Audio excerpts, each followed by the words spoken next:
today in mid-2019 as Joint Managing Director. What are your responsibilities day to day?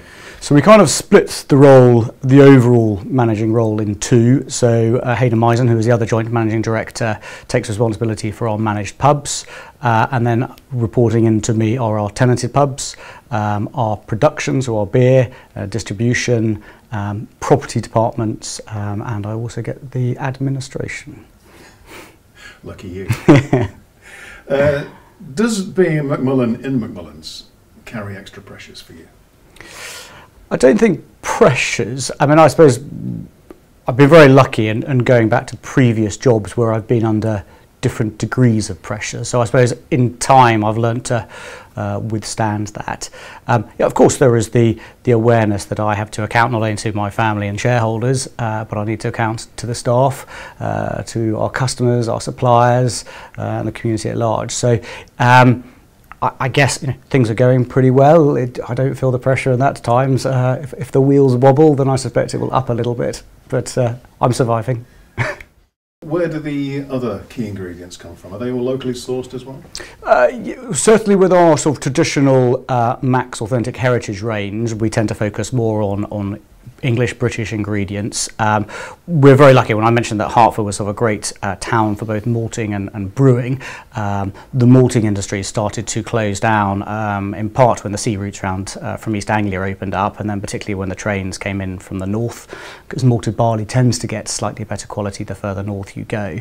So the malts declined in Hertford, but rather nicely 5 miles down the river here is French and Jups, a lovely long-standing heritage business as well. And we had a sort of a quick look through their records, and we know we've been trading them for at least 100 years now. So there is absolute continuity with some of the local suppliers here. The reality is as we start to develop more contemporary tasting products, we look further afield for particularly hops. So we have to source hops from America, New Zealand, Germany, Slovenia. So they are really all coming, from a wide range of countries now. But absolutely, the sort of the traditional Max Authentic Heritage range really just draw upon traditional English ingredients like the Fuggles hops, for example. Now, in recent years, there's been a renaissance, a kind of a fantastic redevelopment of brewing in this country, especially smaller brewers propping up everywhere. What are the challenges for McMullens in this very vibrant market? If I was to be quite honest, it's been a good thing for us.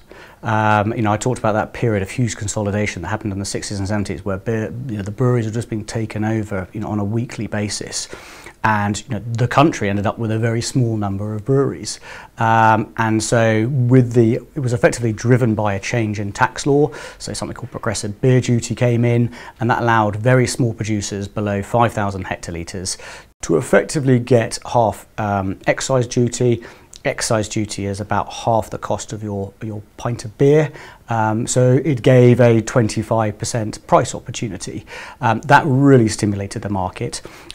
We are immensely lucky is that we have invested in pubs all the way back from 1836 when we bought our first one, the Greyhound. So we have a guaranteed route to market into principally our managed houses, where we can engage with our own staff and get them to be passionate about the product. And the lovely thing about all these new breweries opening up is that the taste profile has just changed so dramatically, really driven by consumer demand. And so that we, I think for a while, had become quite product orientated. We were just producing our traditional beers and expecting the consumers to drink it in recent times. But actually now what had happened is that we realised those tastes were changing. We developed a new brand, which was the Rivertown Brewing, and put in more contemporary tasting products. So it stimulated our business, fun enough. And we are actually still a very small brewer. It surprises many because we have quite a large managed pub estate, but we're only brewing 8,000 or 9,000 barrels, which is almost down to sort of microbrewery level. So apart from the quality beer, what is McMullen's purpose in the future? So our business purpose actually is pretty simple. I know a lot of businesses have very sort of grand world-conquering schemes, but actually our business purpose is clear and simple. It is to ensure that generations can rely on Max. And when we talk about generations, we don't just mean generations of the family or the shareholders.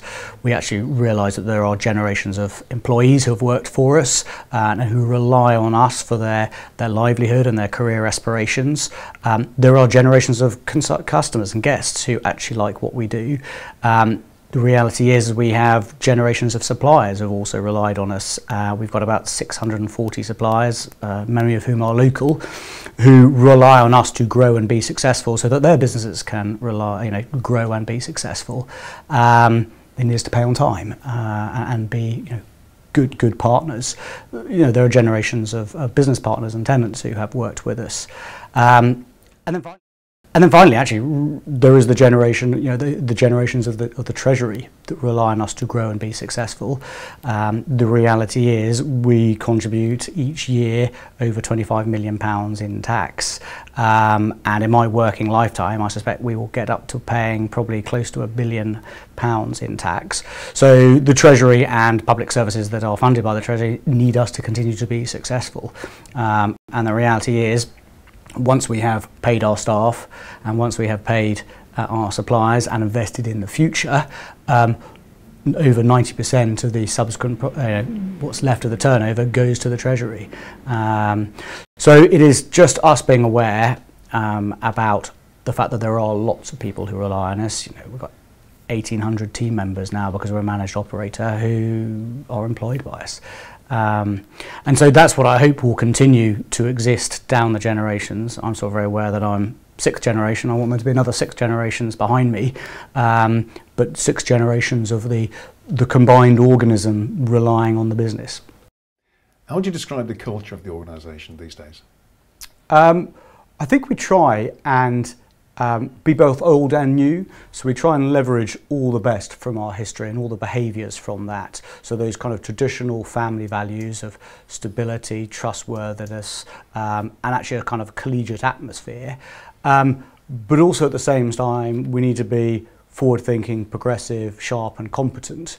And I think if you can pull out the best attributes from both being old and new, you end up with a perfectly blended organisation.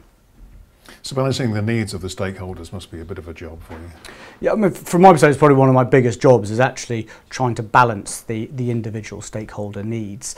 So first of all, you've got all those that rely on our business that I talked about earlier, that the team members, the guests, the suppliers, the Treasury, the wider community, the business partners. So I've got to balance all of those at any given time. And sometimes decisions favour one group a little bit more than another group, but overall, over a longer period of time, I try and make sure that everybody is kind of getting a fair crack at the whip. Because we're then an intergenerational family business, it gets more complicated because I also need to take into account the needs of future generations of each of those stakeholder groups. So fine, there will be future generations of shareholders who will need to invest in our business and justifiably see a return for it. There will be future employee generations and future customers. So I kind of have to think about how to sort of handle everybody relying on the business today, but also ensuring that they can rely on it tomorrow and in future generations. And for us, a lot of that is about investing strongly. So as the shareholder investors ensure that they put about 80% of the profit back into the business again for the future. So it's got, again, quite an unusual culture in business these days where we're really more focused on delivering long-term sustainable growth. And when I talk about long-term, I'm not talking about a decade, I'm talking about generations away. And there was a lovely story in which we continue to use as an example. So Osmond, the second Osmond McMullen, in 1927, bought the Nag's Head in Covent Garden. And he spent £7,500 on it, which was a lot of money in those days. But the reality is it was subject to a remaining 60 years of a lease in favour of Whitbread. So he knew that he would never sell a single pint out of it. He knew that his sons would never sell a single pint out of it, but he thought that his grandchildren might do. And that's the kind of long-term thinking that we aspire to. You can't always afford to do it, and there'll be moments when actually short-term focus becomes more important, but building for the future so that future generations of everybody can rely on it is really important.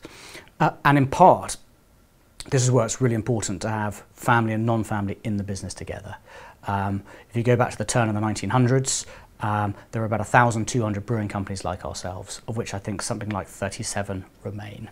Now the reality is a lot of those numbers, 98% or so of our peers, have gone down either because there were too many family members involved and they've all been a bit inept, or they weren't involved at all, and that loyalty that exists between the shareholder and the staff isn't strong enough. And so we fervently believe that you've got to have a small sustainable number of family members actively involved in the day-to-day management of the business to ensure that empathy exists and to ensure that there is this balance between short-term and long-term focused. Now in reality, as sixth generation, I'm trying to ensure this business survives at least another 6 generations, but it needs the non-family managing director to remind me that in order to thrive another 6 generations, we've got to survive and thrive tomorrow. And so that balance is quite fun, and it creates, as I like to call, an intentional tension of two things that aren't always in total sync, but we're very alert to it and try and manage that.